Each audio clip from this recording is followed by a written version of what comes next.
Para mim, me estava vista que a China não estava manejando hambre. Sei me estava vista minha mama.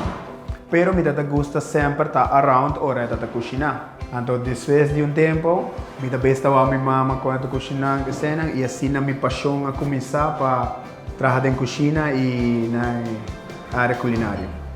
Eu me tenho 18 anos em indústria, 12 na La Cabana e minha função é importante para sumitar sou chef, second in command em cozinha e meu rol é role model, líder e para inspire young talent que está crescendo e que me ser líder para guiar em rama culinário.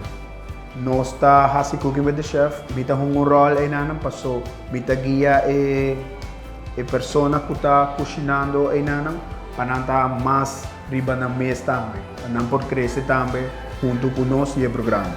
Se você põe dedicação e disciplina e botinha chef nan que está guiado e mostrado o caminho, você pode chegar.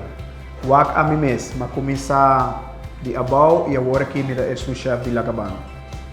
Não give up, não walk atrás, sempre walk dilante e sempre busca a next pessoa que te ajuda para sempre até. Mita Chef Manuel Castro e a Mita Turismo.